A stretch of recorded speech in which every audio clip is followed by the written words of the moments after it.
Hello, my name's Elijah Wells and today's review is Orlando Montevardi's new movie, Sound of Freedom.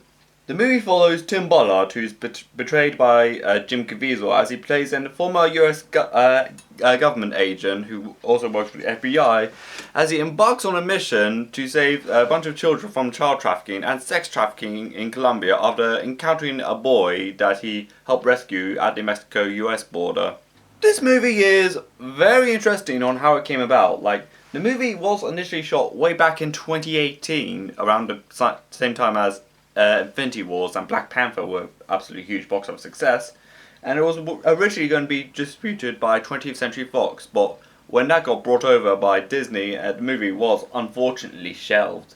So, one of the key producers in the movie brought the rights and handed it over to Angel Studios, who around now, their most famous work with Sound of Freedom is also the web series The Chosen, which chronicles the life of Jesus from chapters Matthew, Mark, Luke, and John, and also that they even did a crowdfunding raise funding that was open to the public, and they successfully did it. And of course, the movie not funded by a major studio, thus constituting an independent film, and it's already from a $15 million budget grossed nearly $200 million as of right now.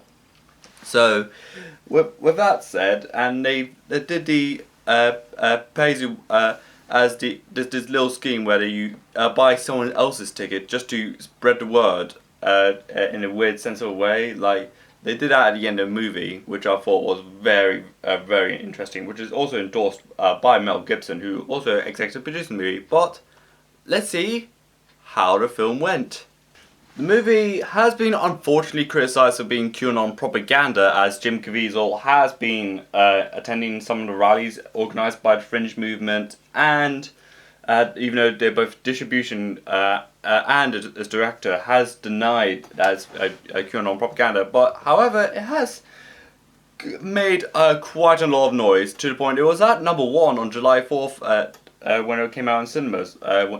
And how I think about it, the movie was very, very interesting, but I will get to that just right now.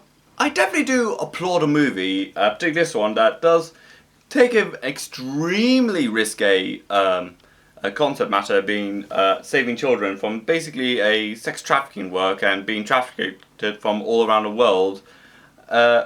Particularly as a lot of studios, like Jim Caviezel pointed out, that a few studios would not want to go near it. Thus causing a lot of QAnon conspiracy theories that Disney did this and that and this, even though it's just becoming a bit of a weird smear campaign at this point. But what I do find a little bit odd, in my opinion, that the movie does carry a bit of a sentimental edge in this movie, but I think the sentimentality does come subtly, just like the Kony 2012 video, where it almost does verge on being overly preachy and almost like a political advertisement about that issue, about almost like a charity advert at best. Even though the acting and the writing, particularly in the first 20-15 minutes, is pretty stiff and pretty stilted, to the point it's almost like a sketch comedy bit from something like SNL or Man Carrying Things from YouTube.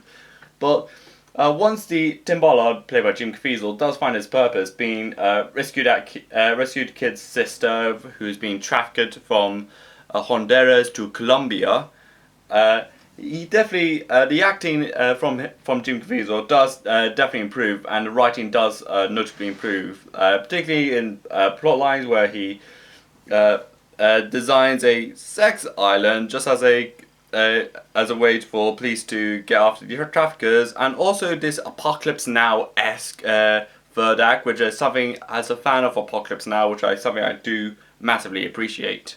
And Tim Ballard's conquest to save these children does not come easy at all. Not just he has the FBI breathing down his throat and the US government not being interested in it, but he also has to keep his cover completely low as humanly possible as an agent.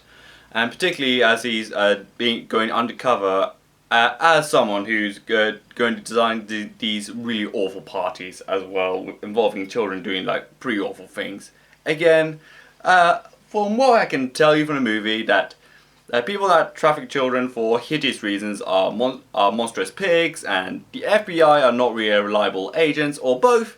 Either way, it's not a type of film you want to watch with a pizza, or type of film you want to watch on first date. So there's that for you. But again, watches totally interesting in my opinion that he is dedicated to getting that kid's sister.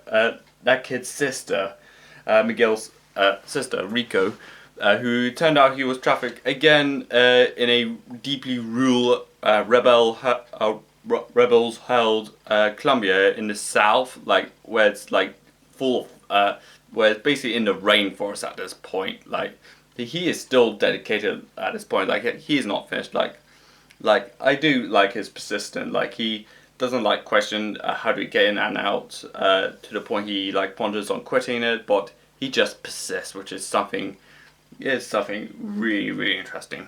There was also something that my brother even pointed out, like, yes, even though it's funded by a Christian studio, Angel Studio, the movie, when it comes to Christianity themes, it only kind of references it only a couple times within its first hour of the movie, but I think towards the end of the movie, it does pick up on the Christianity themes a little bit more, in my opinion. Particularly in the epilogue, where it sees the main character where he is now, and the complete ripple effect of slavery that still persists to this day, and the actual footage of the raid on that horrible island. Yeah, it's almost it doesn't get Christianity does not get mentioned quite a lot in this movie, which is again something that's a little bit surprising in my opinion. Like, again, totally understandable, but it was something on the same lines as calling, let's say, the 70s horror movie The Wicker Man, and saying it's a Christian movie just because the main character is Christian, even though he does end up being burnt into a crisp at the end. But I think I'm kind of applying that logic to that movie. Like, I kind of find it a little bit weird that someone would consider Sound of Freedom a Christian movie, even just because the main character is a devout Christian, which is, again, can't understand where they're going at, considering Angel Studios is behind Chosen, and Chosen is a gigantic hit. Again, something that kind of little bugs me out a little bit. Like, it's a Christian movie just because the main character is Christian. Like, a little bit odd, but I kind of understand where you're going at. Now we enter into the crafts of the movie, like visual effects and cinematography, editing and music. Again, the cinematography in this movie, although nothing too special throughout the movie, even though a couple of good shots here and there, but I think when it gets to the third act, when Tim goes into this rebel-held Colombian village that's unfortunately a cocaine plantation area, which is of course being trafficked and smuggled all across the world. Which is something a bit depressing, but the cinematography, as he's like roaming around this rainforest in Colombia, it's actually really good as it like pans over him and sees like going down this hill, and there's like hundreds and hundreds of plantation workers that are just like being exploited. Again, a very gorgeous shot, which does use a lot of greens for its color grading, a lot of like wet colors to again emphasize that it's again in a rainforest. Again, the cinematography does definitely shine the most in its qualities in its third act. The editing, which again, something that does surprise me a little bit, it's its obsession with fade cuts for some reason. Like, it does do one too many fade cuts for my liking, just because I think after a couple of them, they start becoming a bit noticeable and start becoming a little bit of a distraction in my opinion. The music in this movie, again, they're borrowing a lot from like classical and contemporary Latino music as well, and again, something I found pretty intriguing in my opinion.